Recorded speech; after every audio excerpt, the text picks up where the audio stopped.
गणपति नमः। गणपति जी का विसर्जन करना है, 1.5 दिन के लिए रखा था हमने, तो गणपति जी का विसर्जन करना।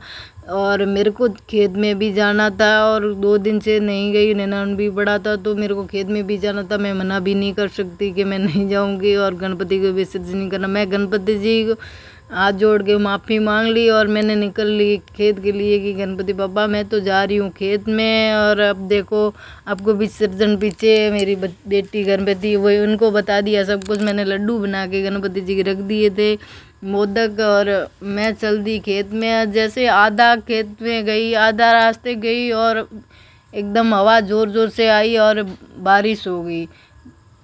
तो गणपति जी के बारिश होगी तो मैं वहीं रुक गई, तो मैं वापस आ गई। तब तक गणपति जी विसर्जन करने का टाइम था, तो मैंने आके गणपति जी की पूजा की और मोदक कपड़े लाल कपड़े में बांध के रखा और गणपति जी की पूजा की। और अच्छे से गणपति जी मेरा वेट कर रहे थे, गणपति जी भी चाहते थे कि मैं पूजा करूं गणपति जी की और फिर विसर्जन करूं।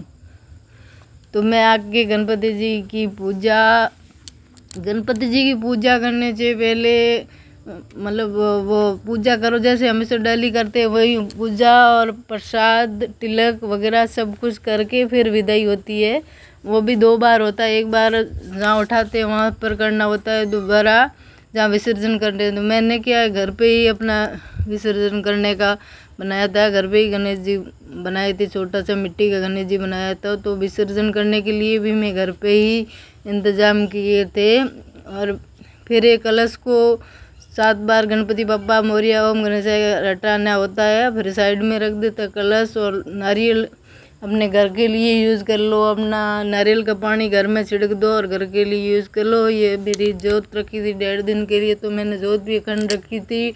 और फिर गणपति जी को उठाना, और जैसे ही उठाया गणपति पापा मोरिया करके उठाया और फिर मैंने घर पे ही गणपति जी का विसर्जन किया। कि बाहर कहीं ऐसे मूर्ति अपने पूजा कर लो फिर मूर्ति को ले जाके बाहर कहीं फेंक दो, वो गलत बात है।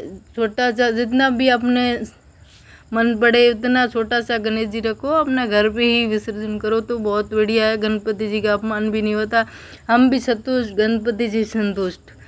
तो इसलिए मैंने ये गमला था मेरे पास में, आपके पास गमला नहीं है तो कोई साफ बर्तन ले लो, बर्तन के अंदर विसर्जन कर सकते हो। छोटे गणेश जी को आपके घर पे करो तो बहुत बढ़िया है कि छोटा रखो। पूजा छोटे में भी उतनी ही होती है, बड़ा रखोगे तो भी उतना ही है। गणपति जी भावना है, गणपति पापा रिद्धि सिद्धि के साथ विराजमान होते हैं। तो रिद्धि सिद्धि मैंने इस पानी में साफ करके घर पे रख ली, तो गणपति जी रिद्धि सिद्धि हमारे घर पे छोड़ के जाते हैं।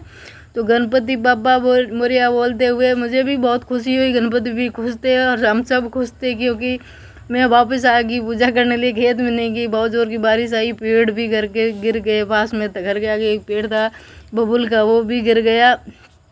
और फिर मैंने गणपति जी की विसर्जन की तैयारी की और एक गमला लिया था विसर्जन गणपति पापा बोलते वो बाहर लेके गई। और बाहर की साइड आंगन में एक गमला लिया, गमले के नीचे हॉल होता है, तो मैंने थोड़ी एक पॉलीथिन कुछ डाल के और वाइट सीमेंट डाल के गमले को हॉल को बंद कर लिया। उसमें गुलाब डाल दिया और उसमें सिंदूर अक्ष पुष्प सब डाल दिए और थोड़ा गंगा जल डाल दिया, लोटे में जहाँ पानी था ना वो से डाल दिया। और फिर वो 1 रुपये था कलश के अंदर, वो भी इसके अंदर डाल दिया गमले के अंदर। फिर गणपति पापा को बाहर बैठाया और हमने पूजा की, प्रसाद चढ़ाया और अच्छे से गणपति पापा मोरिया, गणपति पापा मोरिया। गणपति पापा 1.5 दिन के लिए रखा था मैंने, पर फिर भी मेरा इतना लगाव हो गया कि विदा करने का मन ही नहीं कर रहा था। गणपति पापा की मन से पूजा करो तो बहुत वो, कि गणपति पापा भी चाहते थे मैं पूजा करूं और तो मैं वापस आ गई पूजा के लिए। जो भगवान चाहते हैं वही होता है, आखिर भगवान की मर्जी है। जो उसमें मैंने सिंदूर डाला और ये अक्ष पुष्प सब डाल दिए और फिर पानी, साफ पानी था मेरे पास बकेट में, मैंने वो भी डाल दिया और गमला आधा कर लिया, क्योंकि गणपति जी की मूर्ति है ना, ये पूरी डूबनी चाहिए। अगर नहीं डूबे तो बाद में भी पानी डाल सकते हो, पहले क्या पानी बाहर गिरना नहीं चाहिए, जितना डालो थोड़ा कम डाल लो, बाद में भी डाल लो। गणपति जी छोटी सी बनाई थी मैंने मूर्ति, ज़्यादा बड़ी नहीं। तो घर में विसर्जन करोगे तो बहुत बढ़िया। इसमें कोई भी आप पौधा लगा सकते हो अपन, लेकिन तुलसी का पौधा नहीं लगाना है। बाकी कोई भी पौधा इसमें गमले के अंदर लगा दे। तो मैंने गणपति जी पापा की ये चुन्नी हटा ली है कि ये कहीं और मैं मंदिर में रख के आ जाऊँगी। और गणपति जी को मैंने उठा लिया। फिर ये ना गणपति जी के जो फूल वगैरह चढ़ाए वो सब साथ में ले लिए और चुन्नी कर दिया साइड में। ये गणपति जी के लड्डू मोदक बनाया था गणपति जी को साथ देने के लिए। उसमें चुन्नी लाल कपड़े में बांध के, गणपति जी का टिप्पण है, खाना साथ में देना होता है गणपति जी को।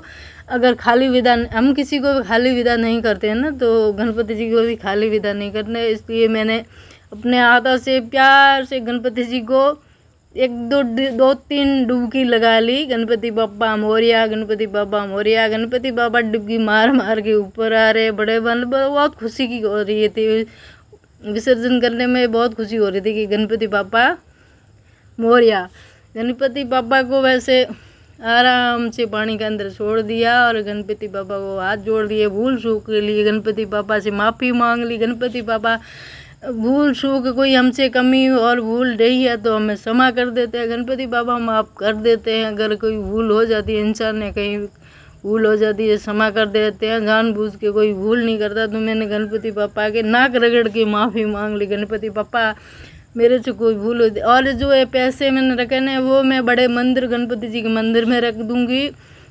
जो पैसे है गणपति पापा के मंदिर में रख दूँगी। मेरे पास कांसे की कटोरी में ये प्रसाद रखा है, क्योंकि स्टील की धातु कोई भी यूज़ नहीं करनी है। ये पटरा और बाकी सब मैं अंदर रख दूँगी। जोत वो जल रही है वहीं जलेगी, अपने आप ही वो घी ख़त्म हो जाएगा। जोत ऐसे जोत को बंद नहीं करते हैं कि जो जितना घी है वो चलती रहेगी। बाद में तो थोड़ा सा घी था, फिर भी मेरी जोत है ना दूसरे दिन दोपहर तक जलती रही, आराम से चल रही थी। क्योंकि अगर हम जब जोत करते हैं तो बार बार देखते हैं, बार बार, अगर बाद में जब हम जरूरत नहीं है देखने की तो वो जोत भी जलती रहेगी, कुछ नहीं फर्क पड़ेगा उसको।